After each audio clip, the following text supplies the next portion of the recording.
पेंता सजोर पेंता। चलिए साथियों, मैं आप सभी को बहुत बहुत धन्यवाद देना चाहता हूं। आप सभी लोग को मैं आवेदन और निवेदन करना चाहता हूं कि मैं आप लोगों के बीच ज्यादा बड़ी बात नहीं रखूंगा, कम समय में ज्यादा बात रखूंगा और जो बात रखूंगा उसको गहनता से सुनना है आप लोगों को और उस बात को आपको अमल भी करना है, क्योंकि हम आप लोगों के बीच दूर से चल के आए हैं और अभी हम बिछुआ के कार्यक्रम से चल के आप लोगों के बीच में आए हैं। और सिर्फ हमें जो मौका मिला और जो हमारे समाज के माताएं बहनें, युवा साथी, बुजुर्ग, मेरे प्यारे नन्हे मुन्ने बच्चे, आप सभी से मिलने का मुझे सौभाग्य प्राप्त हुआ। आप सभी के लिए जोरदार तालियां बजाइए। साथियों, ये धरती प्रकृति की जननी है, मेरी बात को समझिएगा। ये धरती प्रकृति की जननी है, गोंडवाना संस्कृति विश्व संस्कृति की जननी। इस बात को आपको समझना होगा।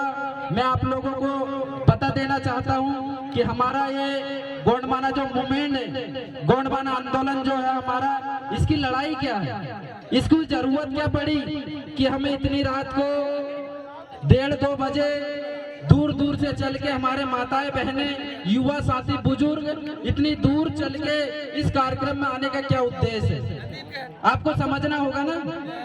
नाच गाना तो एक बहाना है, उन लोगों ने भी कहा है और हम भी कह रहे हैं कि नाच गाना तो एक बहाना है, हमें तो समाज को जगाने के लिए दिन रात मेहनत करके और आयोजित समिति ने ये कार्यक्रम करवाया। उनकी मेहनत को हमें बेकार नहीं जाने देना है, उनकी इस मेहनत को हमें सफल बनाना है। इसलिए आप सभी को एक मिनान से जो दूर दूर से चल के आए इन युवा साथी की जो बात रखेंगे, हम आप लोगों के बीच हमारे समाज के जो दुख दर्द है उन लोगों को साझा करने के लिए आए। क्योंकि वर्तमान समय में आजादी के 71 से 72 साल होने के बावजूद भी हमारे आदिवासी समाज को वो हक, वो अधिकार नहीं मिला जो हमें संविधान में दिया गया था। जबकि हमारे लोगों को लगा था, हमारे लोगों ने इस देश को आजाद करवाने के लिए सर्वप्रथम पंक्ति में इस देश को आजाद करवाने में दी। किसी समाज, किसी कौम, किसी इंसान ने दी। खून बहा है तो वो आपके गोंड समुदाय का व्यक्ति था साथियों, वो आपके गोंड समुदाय का व्यक्ति था। इस बात को आपको गर्व से आपको महसूस होना चाहिए कि इस देश को आजाद करवाने के लिए सर्वप्रथम पंक्ति में जो व्यक्ति खड़ा होने वाला था वो मेरे समाज का व्यक्ति था, आपके आदिवासी समाज का व्यक्ति था। जी हाँ, जी हाँ, आपके समाज का व्यक्ति था। इस बात को आप समझते नहीं है, इस बात को आप समझने की कोशिश नहीं करते कि आप किस समाज से बिलोंग करते हैं। आपको अपने समाज का अर्थ नहीं पता। जिस समाज ने आपको जन्म दिया, जिस समाज ने आपको रोटी दिया, जिस समाज ने आपको बेटी दिया, जिस समाज ने आपको मरने के बाद कंधा दिया, उस समाज के आंदोलन और उस समाज के आंदोलन के व्यक्ति को समझने और सोचने की आप में कोई ताकत समझ नहीं आती। आपको इस बात को समझना होगा कि जो हमारा गोंडवाना आंदोलन जो है, गोंडवाना मूवमेंट जो है, वो हमारा छोटा मोटा आंदोलन नहीं है। ये हमारी जो लड़ाई है, ये पीली क्रांति की जो लड़ाई है, गोंडवाना समग्र क्रांति आंदोलन की जो लड़ाई है, दादा हीरा सिंह मरकाम, दादा मनमोहन साहब भट्टी जी, दादा हमारे मोतीराम कंगाली जी, दादा हमारे सुरेश सीताराम जी, इनका जो आंदोलन है ये हमारे जल जंगल जमीन और हमारे मौलिकाना अधिकार जो आपको प्राप्त होना था वो अभी तक प्राप्त नहीं हुआ, उसकी लड़ाई है आपके गोंडवाना आंदोलन। इस बात को आपको समझना, इस बात को आपको गहनता से समझना होगा। इस कार्यक्रम के बाद आप घर में जाते तो जो यहाँ पे जो वक्ता लोग बताते उस बात को लेके आपको गहनता से विचार करना होगा। जिस दिन मेरा माताएं बहनें, मेरे युवा साथी, बुजुर्ग साथी यहाँ की जो बात हम 10 बात बताते उस बात में से यदि 5 बात पे आप विचार मंथन करोगे तो हो सकता है कि हमारा समाज समृद्ध समाज बन जाएगा। आज हमें भारतीय संविधान में बहुत सारे अधिकार दिया गया है। ये आपका भारतीय संविधान के 5वीं 6वीं अनुसूची का क्षेत्र है, एक ट्राइबल एरिया है। यहाँ पे सिर्फ आदिवासियों का अधिकार होना चाहिए। है क्या अधिकार? अरे आपके महल, किला, गढ़, अटारी, बावली, दीवारें चीख चीख के चिल्ला चिल्ला के कह रही कि इस धरती पे, इस भूभाग सौभाग्य पे आप लोगों को रास्ता, जी हाँ, गोंडवाना का रास्ता आप लोगों का रास्ता। इस बात को आपको समझनी होगी। फिर भी मेरा आदिवासी समाज इस बात को समझने को तैयार नहीं है। अरे आप, हमारी महिलाएं, हमारी माताएं बहनाएं उस महल अटारियों में रानी महारानी हुआ करती थी, हमारे युवा साथी, हमारे बुजुर्ग वहाँ पे राजा और महाराजा हुआ करते थे। आज उनकी हालत दर बदर हो चुकी है। इस बात को आपको समझनी होगी। इस बात को आप समझने नहीं, नाचने और गाने का वो देख लेते और चले जाते। ये हमारा नाचने गाने का आंदोलन नहीं है। उसके अंदर की जो बातें हैं, उनके जो बोली है, उनके जो गाने होते हैं, उस बात को आप सुनते नहीं, उसको समझते नहीं हो आप। इस बात को आपको समझनी होगी कि हमारा जो पीली क्रांति का जो आंदोलन है, रात बरात हमारे आयोजन समिति के लोगों ने कितनी मेहनत करके प्रथम वर्ष इतना बड़ा कार्यक्रम आयोजित करवाया है। उनको तहे दिल से पुनः एक बार और धन्यवाद देना चाहता हूँ। और मुझे सौभाग्य प्राप्त हुआ है तो हमारे दादा हीरा सिंह मरकाम, दादा मनमोहन साहब भट्टी जी, मैं उनका अपना आदर्श मानता हूँ। उनके विचारों को लेके समाज के बीच जाता हूँ और उन्हीं के आशीर्वाद से, उन्हीं के सौभाग्य से आप लोगों से मिलने का मौका मिला है। बहुत बहुत धन्यवाद देता हूँ आपको, बहुत बहुत धन्यवाद। साथियों, आपको हमने बताया कि आपके गढ़ किला महल अटारी चीख चीख कर चिल्ला चिल्ला के कह रहे कि इस भूभाग में आपका राज था, पर मुझे नहीं लगता कि ये राजा थे, महिला हमारी रानी हुआ करती थी। किसी के चेहरे में वो चमक और वो धमक नजर नहीं आती। क्यों नजर नहीं आती? सभी के चेहरे में खामोशी, सभी के चेहरे में मासूमियत, सभी के चेहरे में डर। ये कौन सा देश है बताओ? ये गोंडवाना भूभाग था ना, फिर यहाँ के हम मालिक हुआ करते थे। ये हालत हमारी कैसी हुई है, इस बात को हमें समझनी होगी कि नहीं समझनी होगी? समझना होगा ना कि हमारा राजपाट कैसे छीना गया, हमारे राजा महाराजा को कैसे छल और कपट करके उनको मारा गया। अरे हाँ, मैं आप लोगों को एक बात और याद दिला देता हूँ कि आपके शासन काल में, गोंडवाना के शासन काल में सोने और चांदी के सिक्के चला करते थे, और आज बीजेपी और कांग्रेस के शासन काल में कागज के फटे नोट के लिए तरस रहे आप लोग। बारे मेरा आदिवासी, ये बात सत्य है। आपको यदि अपने जो हमारा जो सम्राट था उस समय के सोने और चांदी के सिक्के देखना है तो साथियों आपको कलकत्ता के मेमोरियल म्यूजियम में जाके देखना, आज भी मौजूद है। आपकी जो धरोहर थी, आपकी जो संजोई थी, जिसे आप कागज के नोट के लिए तरसते ना, आज वो हमारी धरोहर वहां पे रखी है। इस बात को आपको समझनी होगी।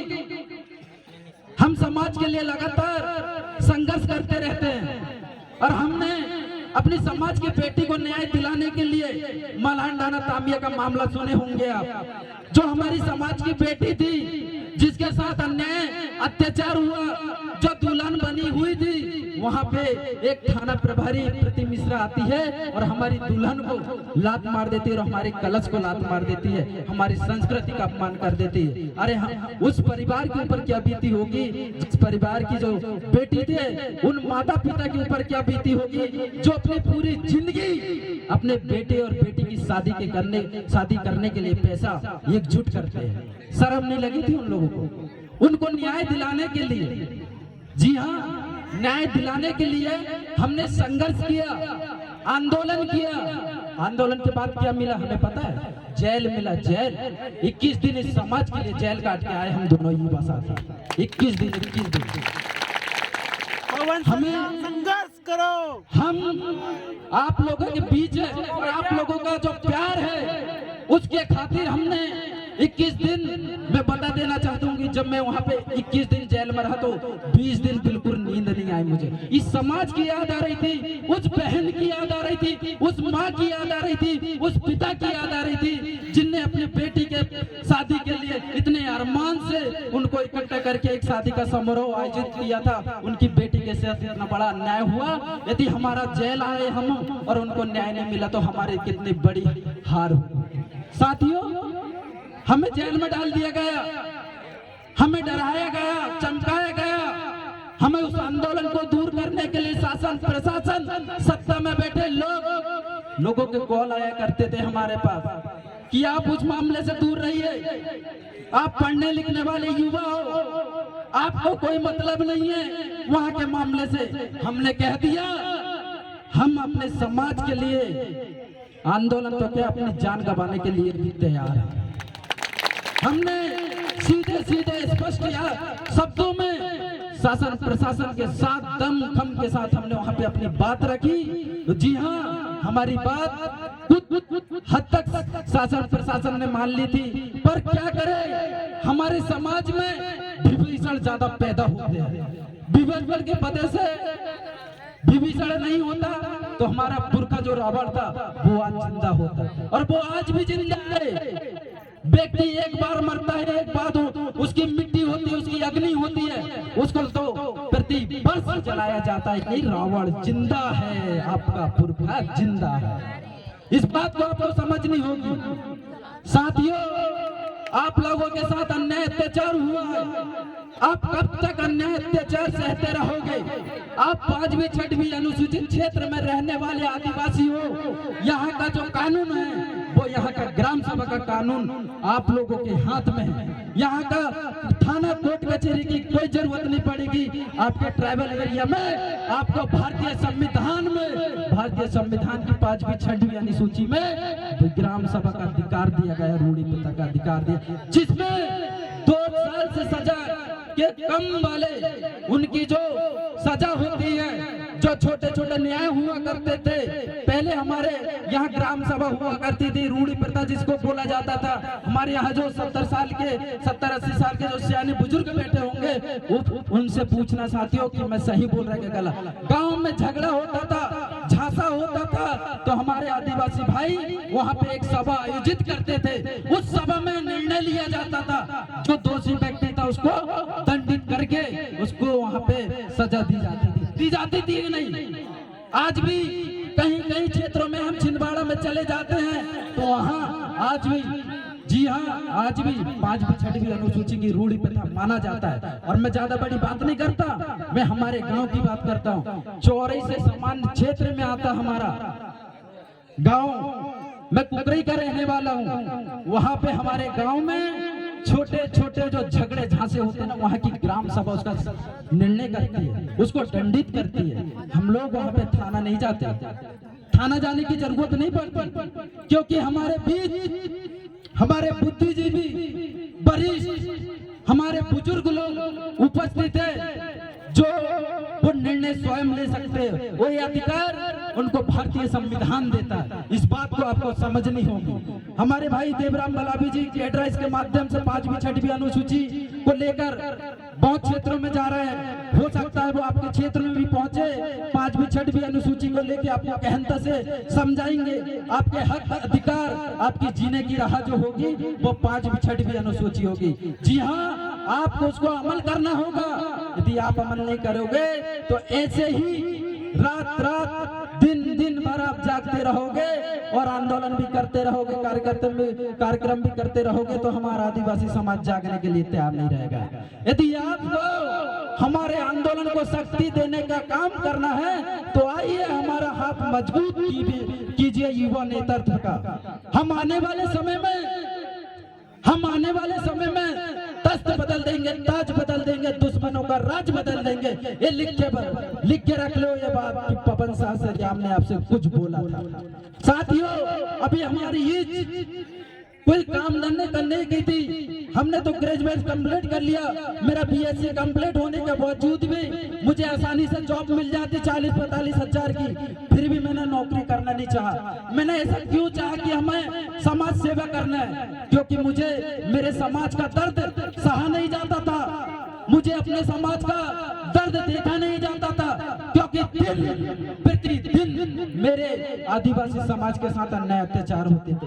हमारी बहन बेटियां कहीं सुरक्षित नहीं है, वो घर से निकले तो बाहर उनको इतनी बड़ी प्रोटेक्शन नहीं दे ये प्रशासन कि हमारी बहन बेटियां सुरक्षित रहे। यदि मंदिर में भी जाना चाहे कि हमारी बहन बेटियां, तो वहाँ पे भी सुरक्षित नहीं हो। माताएं बहनों, आप लोगों से मैं अभी आपको 2-4 दिन पहले की बात बता देना चाहता हूँ। नवरात्रि के समय में नवकन्या का जो भोज होता है, ध्यान से सुनिएगा, उसमें एक मंदिर है पंचकुला का, वहां पे 9 कन्याओं को बुलाया गया था। एक हमारी बेटी, हमारी बहन छोटी सी नन्ही सी थी, 5 साल की बहन, उस बहन को 9 कन्या का भोज करवाने के लिए बुलवाया गया, पर वहां के दरिंदों ने उसका शोषण करके उसकी हत्या कर दी गई। दुखनी बात है ना, इस बात को समझना होगा कि नहीं समझना होगा। फिर भी हम मंदिरों में जाने के लिए रुकते नहीं है, मंदिर में चले जाते हैं। मैं आपको पता देना चाहता हूं, खासकर हमारी माताएं बहनों को, हम आप लोगों के लिए दिन प्रतिदिन संघर्ष करते हैं कि हमारी बहन बेटियां खेत जाती है, खलियान जाती है, कहीं कोई उनके साथ अन्याय अत्याचार न करे, क्योंकि ऐसे पवन शाह सरिया में ऐसे देवराम भला भी आपको न्याय दिलाने के लिए कभी आने वाले नहीं है। हो सकता है कि हम आज है कल न रहे, क्योंकि मैं आप लोगों को पता देना चाहता हूं, जब हम जेल से छूटे साथियों तो हमारे साथ एक एग्रीमेंट हुआ। उस एग्रीमेंट में ये लिखा गया था कि आपको वही शर्त में छोड़ा जाता है कि आप 6 महीने तक कोई भी आंदोलन, कोई भी सभा, नुक्कड़ ज्ञापन आंदोलन में सहयोगी नहीं बनोगे, ना समर्थन करोगे, ना ही उसका नेतृत्व करोगे। फिर भी हमने अपनी जान की परवाह न करते हुए इस समाज को जगाने के लिए हम पुनः दोबारा जेल जाने के लिए तैयार है, क्योंकि हमारा आदिवासी भाइयों को हम जगाने के लिए तैयार है। इस बात को आपको समझनी होगी। मेरे युवा साथियों से भी कहना चाहूंगा, हम दिन भर चलते फिरते रहते हैं, हमारा कहीं ना कहीं दौरा होता रहता है, पर हमारे युवा साथी गुटखा, पान, स्याही, तंबाकू, दारू में लत रहते, लुप्त रहते। क्या मिलता है यार? वही 10 रुपए, वही दारू का 100 रुपए बचा के आप अपने परिवार का संपन्न जीवन बना सकते हो। सही बोल रहे हैं ना माताएं बहन? ये हर किसी के परिवार में होता है। अरे आप तो पीते हो, नशा करते हो, आपको कोई दिक्कत नहीं होती, आपको कोई परेशानी नहीं होती, पर आपके बेटे, आपकी बेटी, आपकी पत्नी, आपकी बहन, उनके ऊपर क्या बीतती होगी जब उसको पड़ोसी वाले बोलते होंगे कि आपके परिवार का ये व्यक्ति दारू पीता है, नशा करता है। गुजरती ना, दिल में दुख होता है ना। इस बात को हम आप लोगों के बीच इसलिए बता रहे हैं क्योंकि साथियों, आपको समझना होगा हमारा दुख। हमारा जो समाज है, हमारा समाज ना इसी में नशा में लुप्त होके, नशा में भ्रष्ट होके खुद खत्म हो जाता है। और मैं एक बात और बता देना चाहता हूँ कि दादा मनमोहन साहब भट्टी जी अपने मुखार बिंदु से सगा समाज को संबोधित करते हुए हमेशा कहा करते थे कि नशा नाश की जड़ है, नशा नाश की जड़ है। ये इंसान को, उसको शरीर से भी बर्बाद करती है, उसके परिवार को भी बर्बाद करती है, और उस समाज को भी बर्बाद करती है, और उस समाज का जो आंदोलन है, उस समाज के आंदोलन को भी बर्बाद करती है। आप सभी से पुनः मैं फिर से निवेदन करता हूँ, हाथ जोड़ के, कि आप आज से ये शपथ ले ले कि आज से हमें कोई नशा नहीं करना है, नशा मुक्त होना है। यदि आपको अपनी आने वाली पीढ़ी, अपने आने वाली जनरेशन, आने वाले अपने नन्हे मुन्ने बच्चे, आने वाले अपना परिवार को संपन्न और समृद्ध बनाना चाहते हो तो आपको नशा को त्यागना होगा साथियों। जी हाँ, नशा को त्यागना होगा। क्या आप इसके लिए तैयार हो? तैयार हो इसके लिए? इसी में तो हमारा आदिवासी समाज पिछड़ा हुआ है, समझने को तैयार नहीं होता।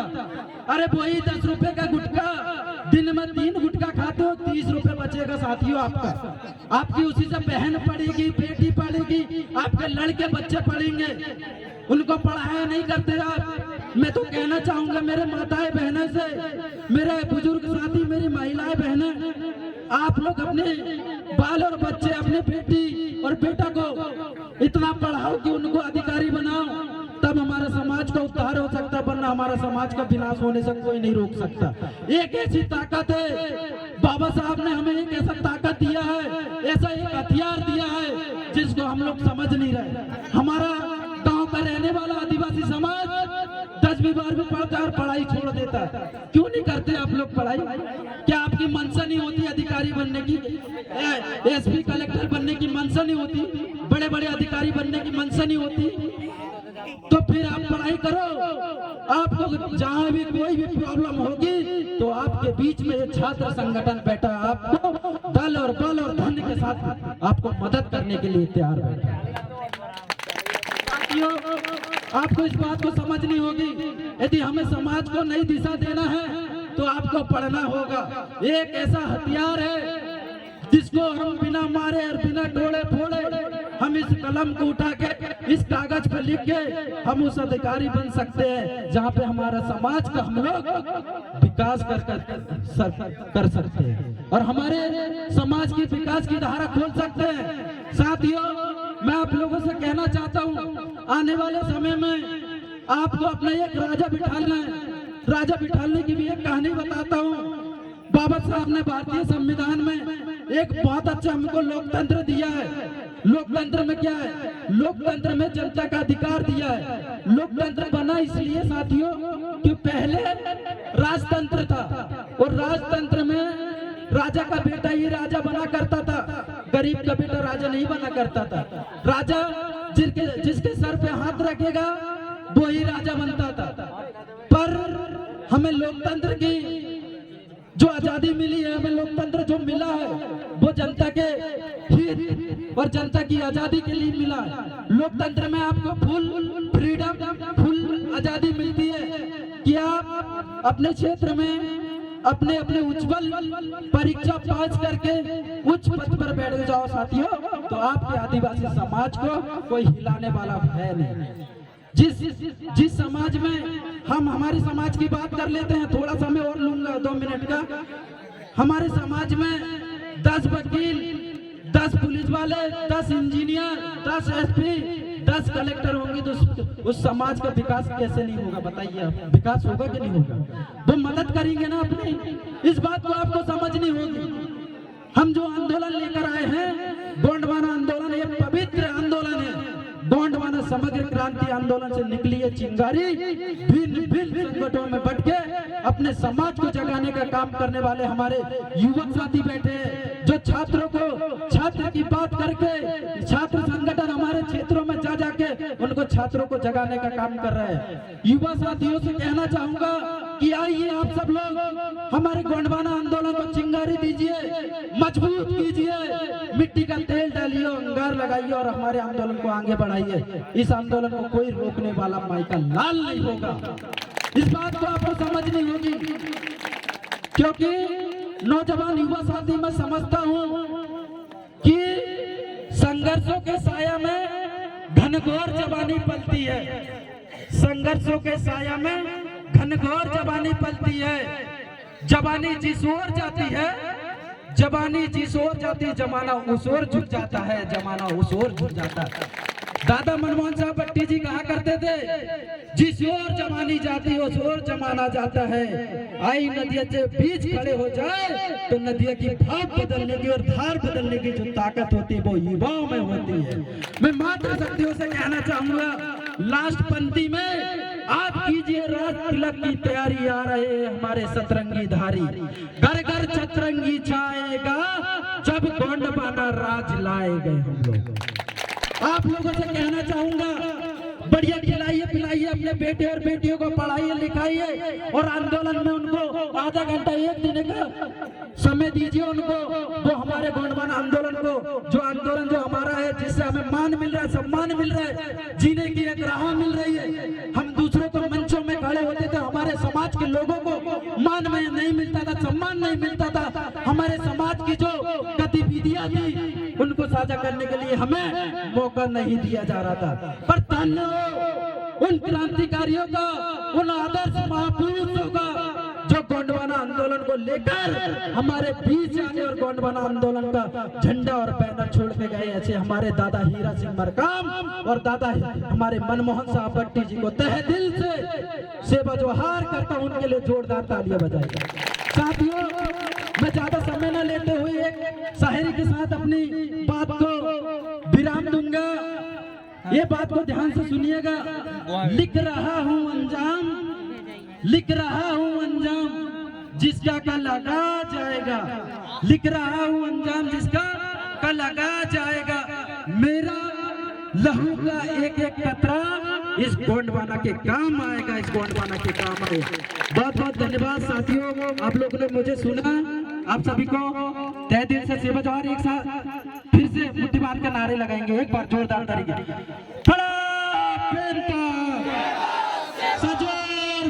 चलता, पट्टी जी का मिशन अधूरा। बहुत बहुत धन्यवाद, आपने मुझे सुना। आप सभी से